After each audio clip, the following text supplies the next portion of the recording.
Hey guys, I know a lot of people are scared to use a lot of color, so I figured I would show you how to do this neutral look, perfect for work, but it has a little pop of color so it's not too much.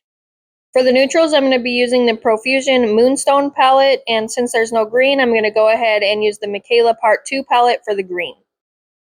We're going to be starting with this really light neutral shade on a small fluffy brush, and we're just going to apply that using small circular motions and some back and forth motions in your crease area, and just really blending that out throughout your whole lid as a transition shade. Now we're going to take this darker brown shade on the same fluffy brush, and we're just going to focus this more on the outer corner and inside our crease, and then using little circular motions to really get that melted into that first color that we applied, and just make sure it's blended nice and evenly.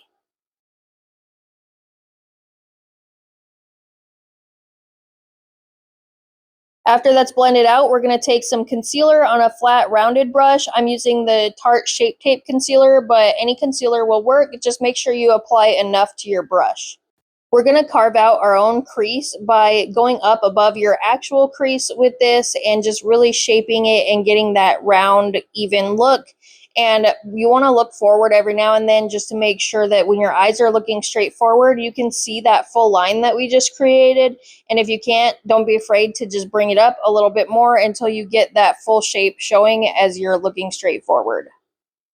I have a lot of people ask me how I get such a really sharp line for my cut creases, and the trick is to just honestly take your time with this. It's very tedious, but it's necessary if you really want that clean look to your cut crease. As you can see here, it's not as clean as I'd like it to be, so I'm just going to take more concealer and just go around that edge one more time and make sure that everything's nice and even and sharp.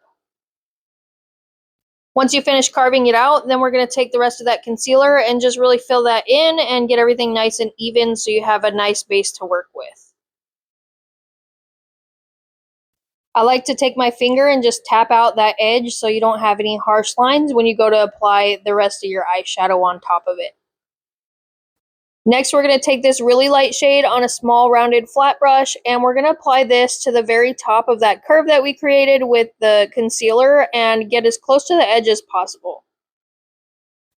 Next, using that same brush, we're going to be taking this warmer toned shade, and we're just going to apply this right underneath that light one that we just applied, just in this little spot right here, and really just pack that on and blend it in.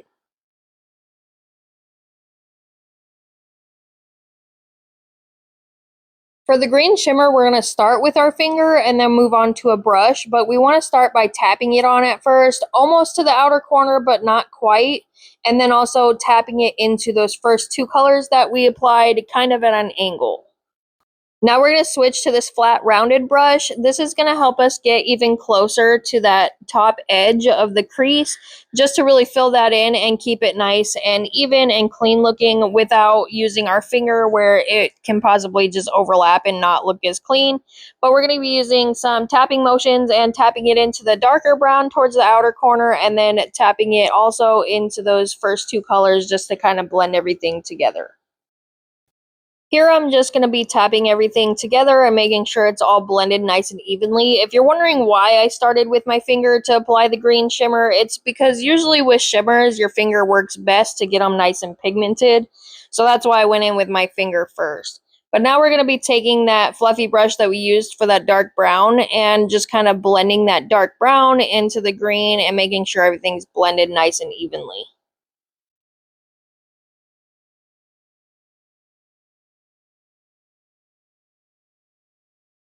Next, take some of that dark brown on a small flat fluffy brush, and we're going to be applying that to our lower lash line, almost to the inner corner, but not quite. You want to leave a little bit of a gap.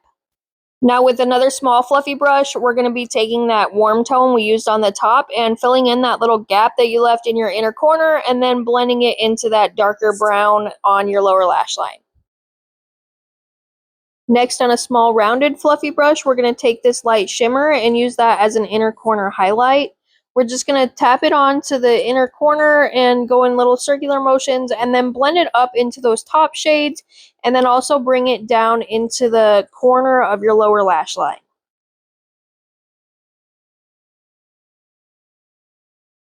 I'm also going to take it right below the arch of my brow as a highlight.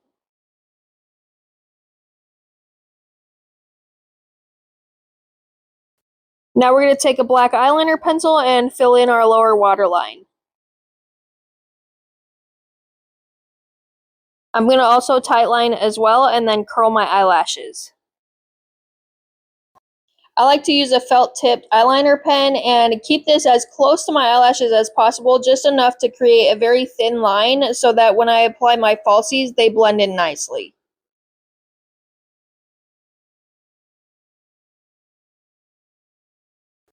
Now just apply mascara and falsies. This is the finished look. I hope this gives you some inspiration for a little pop of color at work or just for a daily look. I know it's not the easiest, but I believe you can do it. I'll see you guys next time.